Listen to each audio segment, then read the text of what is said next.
तो उसका दूत गया सिराजुद्दौला की सेना में पता करने। तो सिराजुद्दौला की सेना का सेनापति था मीर जाफर।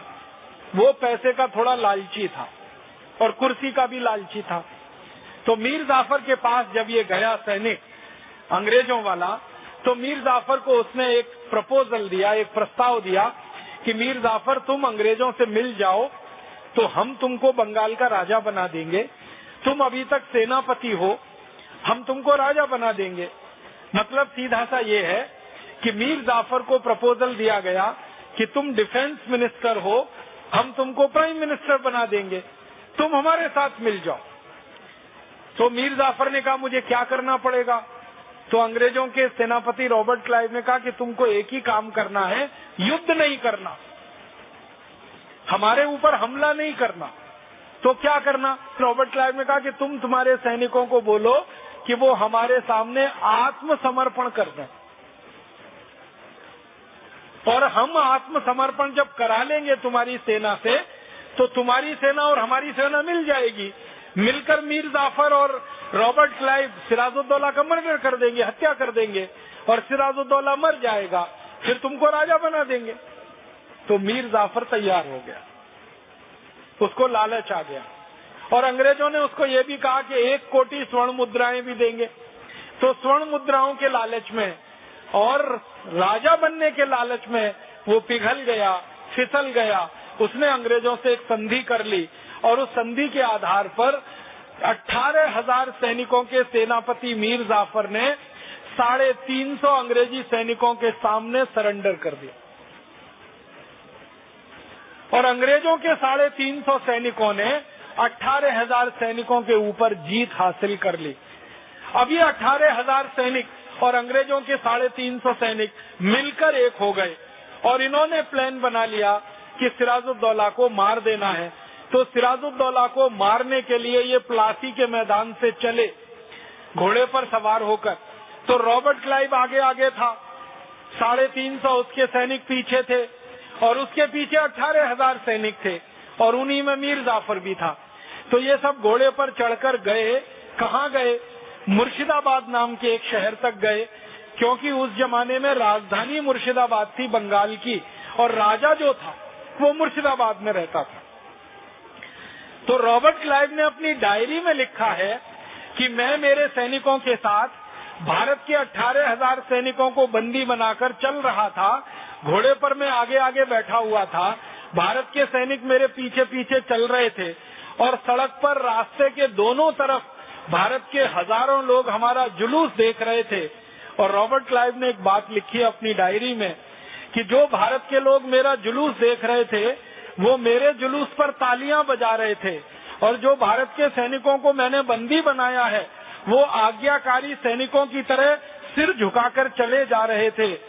फिर वो कहता है काश एक भी भारतवासी ने मुझे पत्थर उठा के मारा होता तो मैं उसी दिन मर गया होता, और भारत का इतिहास उसी दिन बदल गया होता। लेकिन ये भारतवासी पत्थर नहीं मारते हैं, ये तालियां बजाते रहते हैं, और अंग्रेजों का स्वागत करने के लिए सड़क के दोनों किनारे खड़े होते रहते हैं। ये बहुत दर्दनाक वाक्य है। रॉबर्ट क्लाइव खुद लिख रहा है कि भारत के हजारों लोग सड़क के किनारे खड़े होकर ताली बजा रहे हैं, और 18,000 सैनिक अंग्रेजों के सामने सिर झुका के चले जा रहे हैं। अगर किनारे खड़े नागरिकों ने और सैनिकों ने मिलकर रॉबर्ट क्लाइव को दबोच लिया होता या पत्थर मार दिए होते, एक एक पत्थर भी उठा के मार दिया होता, तो 18,000 पत्थर में तो रॉबर्ट क्लाइव का कचूमर निकल गया होता, और ईस्ट इंडिया कंपनी का साम्राज्य उसी दिन इस देश में समाप्त हो गया होता। लेकिन हम वो नहीं कर पाए, और देश का इतिहास दूसरी दिशा में चला गया। रॉबर्ट क्लाइव और मीर जाफर मुर्शिदाबाद पहुंचकर सिराजुद्दौला की हत्या कर दी। सिराजुद्दौला की हत्या करने के बाद मीर जाफर का एक भतीजा था मीर कासिम, उसको राजा बना दिया थोड़े दिन के लिए। फिर मीर कासिम को हटा दिया, फिर मीर जाफर को राजा बना दिया, और एक दिन रॉबर्ट क्लाइव ने मीर जाफर को मरवा दिया, और खुद वो बंगाल का राजा बनकर ईस्ट इंडिया कंपनी का साम्राज्य स्थापित करके चला गया। इतिहास की ये बहुत बड़ी भूल है जिसको क्षमा नहीं किया जा सकता। हमारे पुरखों की ये भूल जिसने हमको 250 साल गुलामी में डाल दिया, ये क्षमा करने योग्य नहीं है।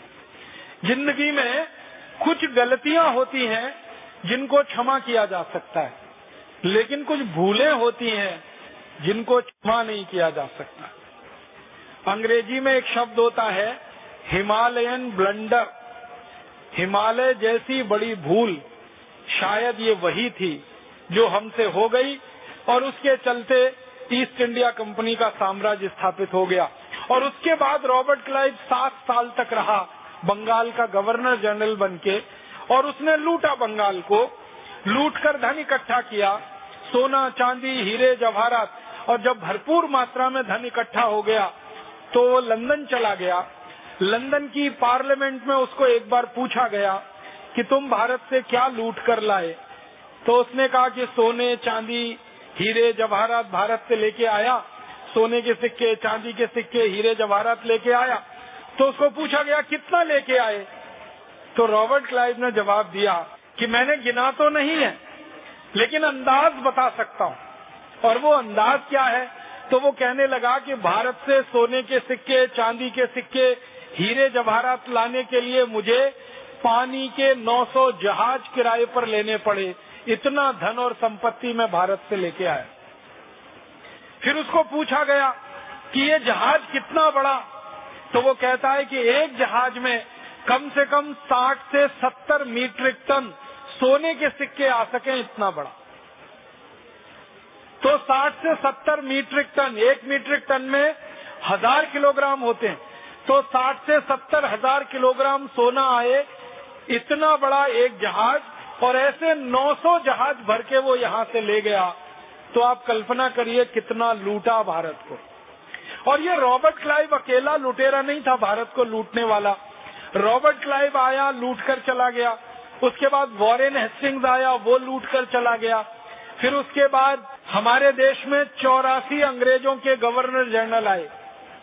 Robert Clive, Warren Hastings, Canning, Curzon, Linlithgow और विलियम वेंटिंग, डलहौजी, और अंतिम गवर्नर जनरल जो उनका, जिसको हम माउंटबेटन कहते हैं, तो रॉबर्ट क्लाइव से लेके माउंटबेटन तक 84 गवर्नर जनरल आए और सबने लूटा है इस भारत को, किसी ने छोड़ा नहीं है।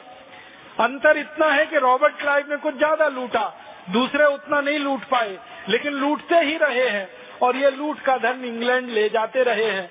हम लोगों ने ये 84 गवर्नर जनरलों द्वारा लूटा गया भारत से जो धन है उसका एक अनुमान लगाया है। पूरा पक्का तो पता नहीं चल पाता, लेकिन एक अनुमान है, और वो अनुमान है कि करीब 300 लाख करोड़ रुपए की संपत्ति इन अंग्रेजों ने लूटी है भारत देश। 300 लाख करोड़, इतना बड़ा धन और संपत्ति यहाँ से लूटा। एक छोटी सी भूल हुई जहांगीर से, उसने अंग्रेजी कंपनी को व्यापार करने का लाइसेंस दिया।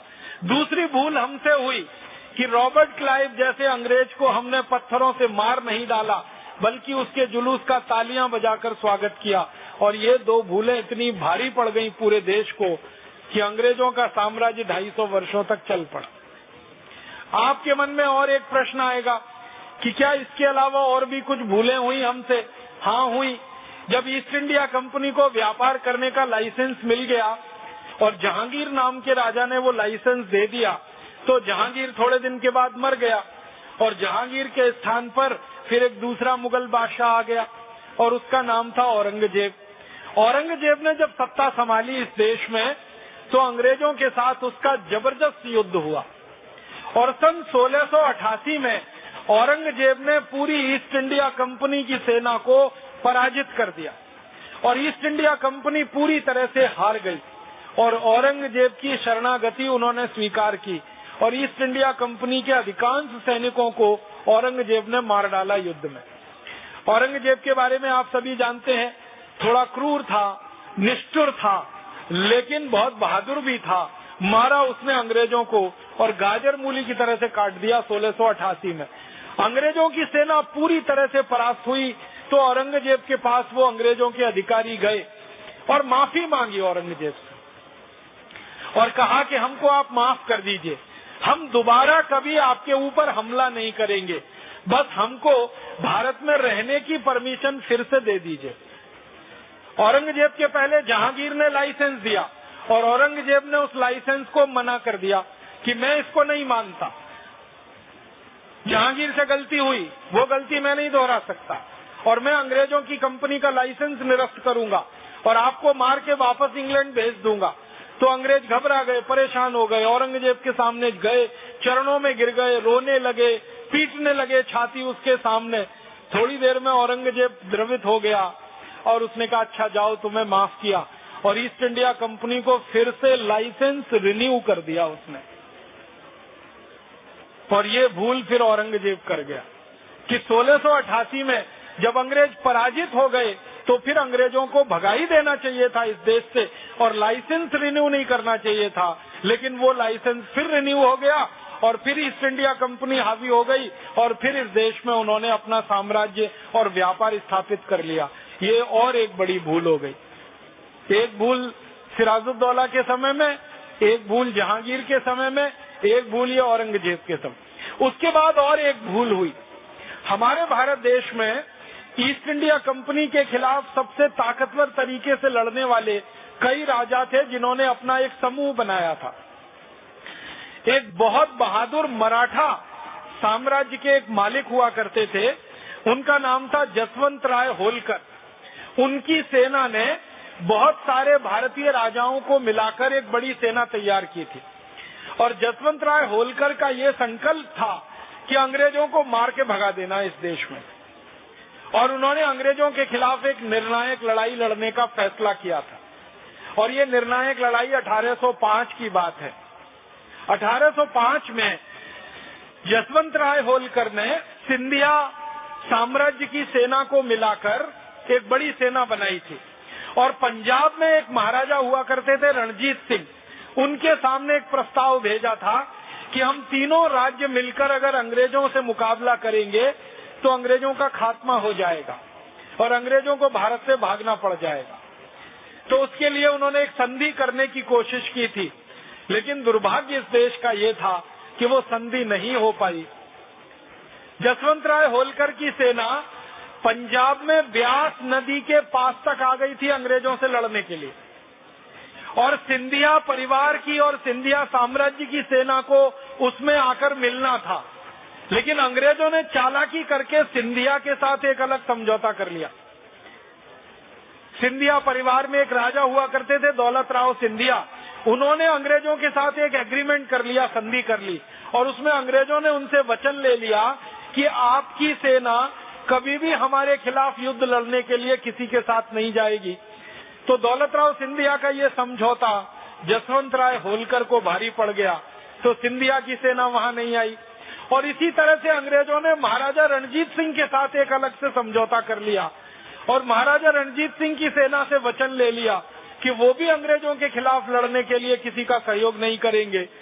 तो महाराजा रणजीत सिंह की सेना भी नहीं आई, सिंधिया की भी सेना वहां नहीं पहुंची और खाली जसवंत राय होलकर की सेना पहुंची।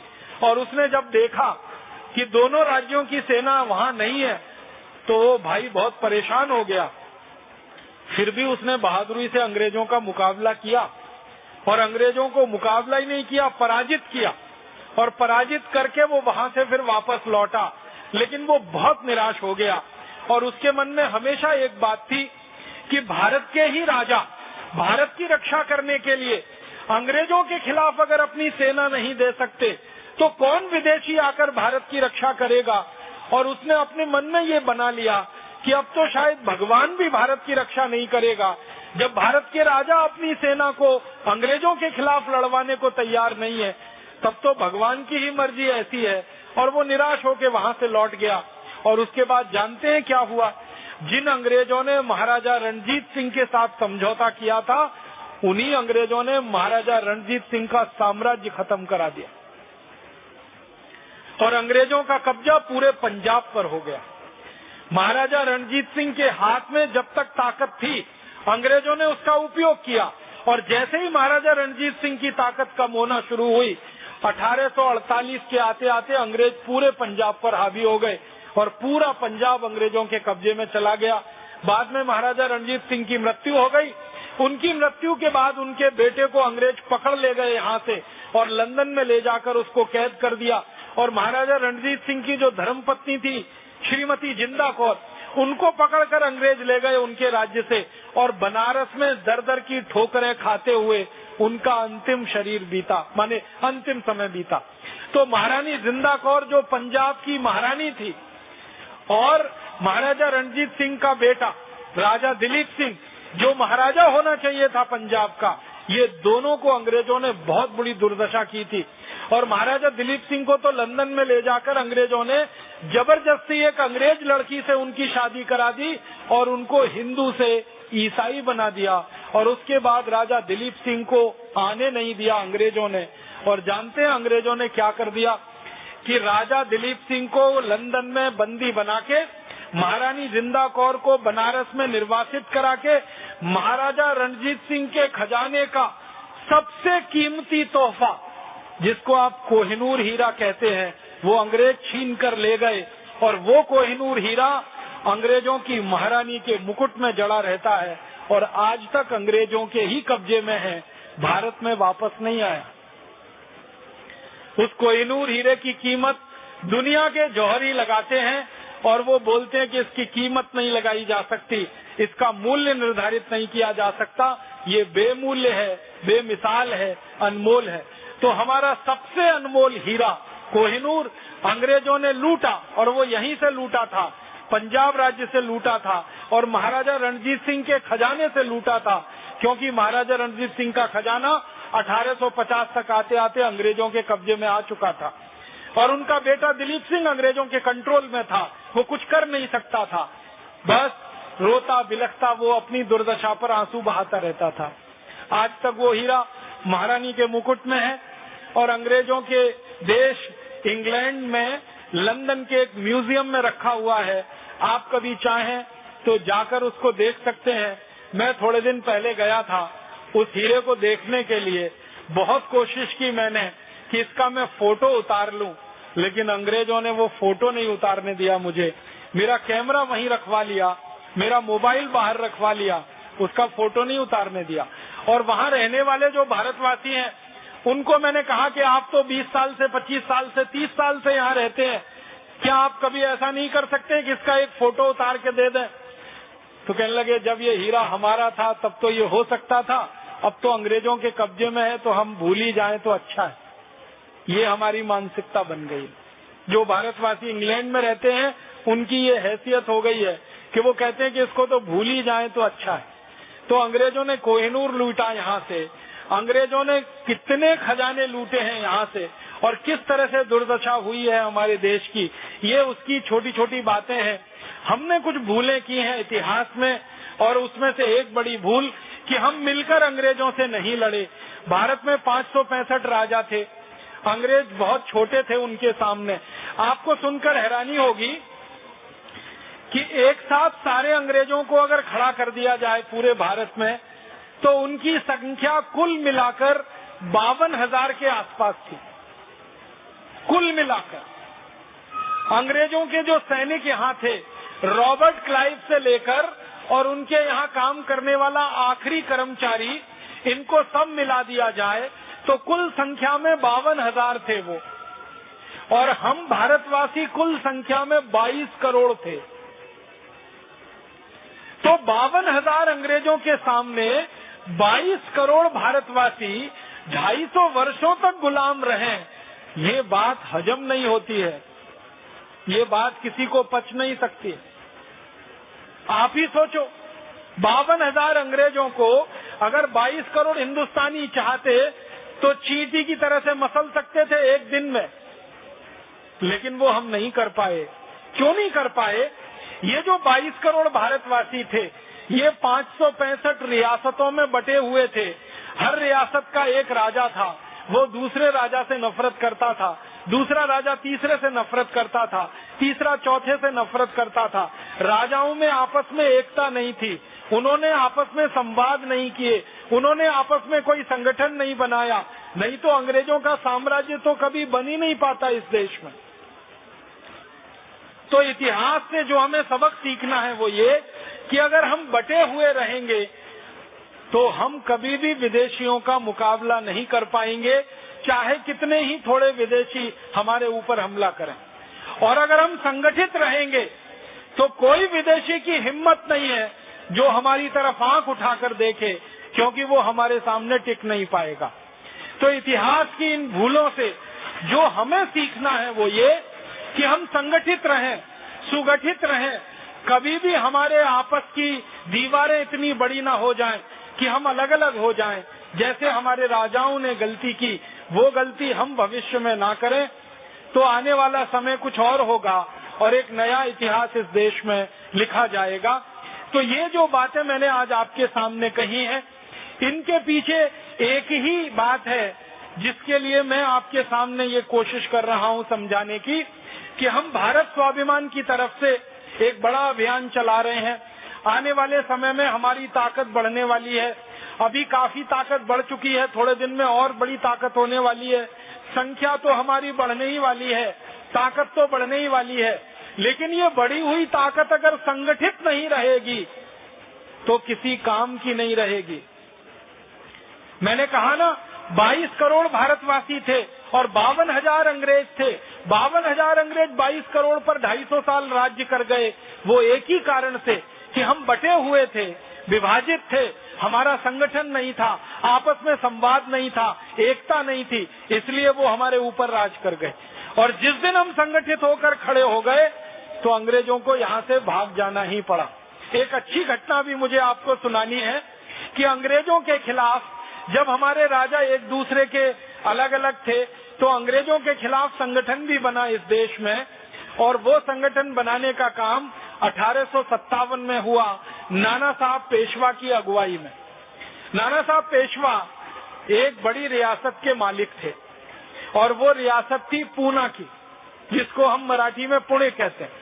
पुणे की रियासत पेशवाओं की रियासत थी और नाना साहब पेशवा के पिता उसके मालिक थे। अंग्रेजों ने उनके साथ चालाकी और गद्दारी की थी और उनको उनकी रियासत से बेदखल कर दिया था, और नाना साहब पेशवा को अंग्रेजों के कारण पूना छोड़कर बिठूर नाम के एक छोटे से स्थान में रहना पड़ा था। बिठूर कानपुर के पास एक छोटा सा गांव है।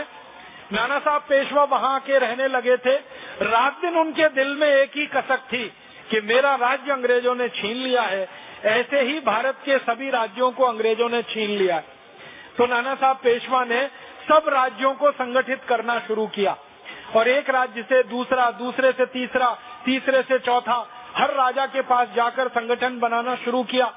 धीरे धीरे संगठन बहुत बड़ा होने लगा और उस संगठन की तरफ से ये तय हो गया कि एक साथ अंग्रेजों के खिलाफ लड़ेंगे और अंग्रेजों को मार के भगा देंगे इस देश में से, क्योंकि उनकी ताकत बड़ी नहीं है अगर हम संगठित हो जाएं तो। ये नाना साहब पेशवा को समझ में आ गया। उन्होंने संगठन खड़ा कर लिया, ताकत इकट्ठी हो गई। अब उस संगठन की तरफ से एक ऐलान किया गया, वो ये कि एक साथ पूरे भारत की 565 रियासतों में अंग्रेजों के खिलाफ बगावत होगी, और वो बगावत का दिन तय किया गया, वो था 31 मई 1857। और नाना साहब पेशवा ये संगठन बनाने का काम कर रहे थे 1853 से। तो 1853 से 1857 4 साल में देश में एक बड़ा संगठन उन्होंने खड़ा कर दिया, और उस संगठन की तरफ से घोषणा हुई कि 31 मई 1857 को पूरे देश में एक साथ अंग्रेजों के खिलाफ युद्ध होगा और अंग्रेजों को मार काट के हिंदुस्तान से खत्म कर दिया जाएगा। और आपको मैंने बताया कि ये बहुत संभव था क्योंकि अंग्रेजों की संख्या बहुत कम थी, मात्र 52,000। तो ये संभव था और ये हो जाता, लेकिन वहां पर एक छोटी सी फिर भूल हो गई। और वो भूल क्या हुई? हमारे देश में एक बहुत क्रांतिकारी, तेजस्वी, उत्साही क्रांतिवीर नौजवान थे, उनका नाम था मंगल पांडे। वो अंग्रेजों की सेना में नौकरी करते थे। बैरकपुर नाम के स्थान पर उनकी पोस्टिंग थी। तो उनको एक दिन किसी ने ये बता दिया कि सेना में जो कारतूस इस्तेमाल किए जाते हैं, उन कारतूसों को चलाने के लिए मुंह से खोलना पड़ता है और उसमें गाय की चर्बी लगी होती है। ये मंगल पांडे को किसी ने बताया। मंगल पांडे को विश्वास नहीं हुआ, तो उन्होंने कहा कि मैं मेरी आंखों से देखना चाहता हूँ। तो जिस व्यक्ति ने उनको ये जानकारी दी, उसने ले जाकर दिखा दिया कि चर्बी वाले कारतूस कैसे तैयार होते हैं। तो मंगल पांडे का गुस्सा आसमान फाड़ गया। वो ज्यादा कट्टर भारतीय थे, गाय के प्रेमी थे, गोरक्षा के मानने वाले थे, उनके परिवार के लोग भी गोरक्षा को मानने वाले थे। उनको जब पता चला कि गाय की चर्बी के कारतूस बनते हैं, इसका माने गाय का कत्ल किया जाता है, फिर उसकी चर्बी से कारतूस बनाए जाते हैं और वो हमको मुंह से खोलने पड़ते हैं, तो हमारा तो धर्म भ्रष्ट हो रहा है। तो उन्होंने तय कर लिया कि इन अंग्रेजों को सबक सिखाना। तो वो भी नाना साहब पेशवा के संगठन में शामिल हुए और नाना साहब पेशवा ने तारीख तय की थी कि 31 मई को एक साथ पूरे देश में विद्रोह होगा। लेकिन मंगल पांडे ने वो 31 मई का इंतजार नहीं किया। उन्होंने 29 मार्च 1857 को ही बगावत शुरू कर दी। अकेले तय हुआ था कि पूरे देश में अंग्रेजों के खिलाफ बगावत होगी 31 मई को। उससे काफी पहले 29 मार्च को ही उन्होंने बगावत कर दी। और उन्होंने क्या किया, एक अंग्रेज अधिकारी था, उसका नाम था मेजर ह्यूसन, उसको गोली मार दी मंगल पांडे ने बैरकपुर में, और भरी सभा में गोली मारी। सेना की परेड होने के लिए सैनिक मैदान में खड़े थे। मेजर ह्यूसन कुछ आदेश दे रहा था। मंगल पांडे ने मेजर ह्यूसन को एक सवाल पूछा कि क्या हमको जो कारतूस दिए जाते हैं उसमें गाय की चर्बी मिली होती है? तो मेजर ह्यूसन ने कोई जवाब नहीं दिया। फिर मंगल पांडे ने पूछा, क्या आप मेरी बात सुन रहे हैं? हमको जो कारतूस दिए जाते हैं उसमें गाय की चर्बी मिली होती है? मेजर ह्यूसन ने न हाँ कहा न ना कहा। बस इसी पे गुस्सा आ गया मंगल पांडे को। तो मंगल पांडे के पास अपनी बंदूक थी, गोली उन्होंने मेजर ह्यूसन को मार दी। जैसे ही मेजर ह्यूसन मरा और गिरा तो उसके नजदीक में एक अंग्रेज अधिकारी खड़ा था, उसका नाम था कर्नल वाघ। वो झपट्टा मार के मंगल पांडे को पकड़ने के लिए आगे बढ़ा। मंगल पांडे ने दूसरी गोली उसको मार दी और वाघ भी वहीं ढेर हो गया। उसके बाद एक तीसरा अंग्रेज अधिकारी आगे बढ़ा और मंगल पांडे ने बंदूक के आगे का वो होता ना छुरा लगा हुआ, वो उसके पेट में घुसेड़ दिया और वो भी धराशायी हो गया। 3 अंग्रेज अधिकारी वहां मर गए तड़प तड़प कर। उसके बाद मंगल पांडे चिल्लाया और उनके जो सहयोगी सैनिक थे और कहा कि मैं अकेला अगर 3 अंग्रेजों को मार सकता हूं तो तुम सब मिलकर कितने अंग्रेजों को मार सकते हो? उठो, आगे बढ़ो, क्रांति का समय आ गया, जितने अंग्रेज अधिकारी हैं इन सबको मार दो यहाँ पर।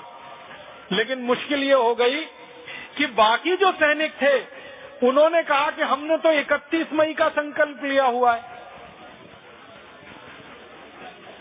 और आप अभी हमसे कह रहे हो क्रांति करने को। सारे देश में 31 मई को क्रांति होगी और आप कहते हो आज ही करो। तो वो धर्म संकट में थे कि नाना साहब पेशवा के संगठन से चूंकि जुड़ चुके हैं तो संगठन का आदेश माने या मंगल पांडे का आदेश माने। इसी उधेड़ बुन में वो कुछ नहीं कर पाए, किंग कर्तव्य विमूढ़ हो गए और उतनी देर में अंग्रेजों की फौज आ गई और अंग्रेजों की फौज ने मंगल पांडे को पकड़ लिया। और मंगल पांडे ने कोशिश की कि वो अपने को गोली मार के खत्म करें, लेकिन वो गोली उनके शरीर को छूती हुई निकल गई, वो जीवित रह गए। अंग्रेजों ने फिर उनके खिलाफ मुकदमा चलाया, कोर्ट मार्शल हुआ और 8 अप्रैल 1857 को मंगल पांडे को फांसी पे चढ़ा दिया अंग्रेजों ने। और 8 अप्रैल 1857 को जब मंगल पांडे को फांसी हो गई तो सारे देश में ये खबर आग की तरह से फैल गई। मंगल पांडे की सेना के जो सैनिक थे, उनके सहयोगी, उन्होंने छोटे छोटे समूह बना लिए और वो समूह के रूप में गांव-गांव घूमना शुरू कर दिया। और 31 मई को जो क्रांति होने वाली है, उस क्रांति की तैयारी में वो सब लग गए। लेकिन फिर एक छोटी सी भूल हो गई कि जो सैनिक गांव-गांव घूमकर क्रांति की तैयारी में लगे हुए थे, वो सबको बता रहे थे 31 मई को करना है, 31 मई को करना है, 31 मई को करना है। लेकिन यहाँ मेरठ हमारे नजदीक में है। यहाँ मेरठ में कुछ अति उत्साही नौजवानों ने कहा 31 मई तक कौन इंतजार करेगा, अभी करना। तो मेरठ में 10 मई को क्रांति शुरू हो गई और मेरठ में जो भारतीय सैनिक थे अंग्रेजों की सेना में, उन्होंने बगावत करके अंग्रेजों के घर जला दिए और जो अंग्रेज थे उनको मार डाला। और फिर वो सैनिक मेरठ से दिल्ली चले गए और दिल्ली जाकर उन्होंने ये कहना शुरू किया 31 मई तक कौन इंतजार करेगा, अभी करो। तो दिल्ली के सैनिक भी उनकी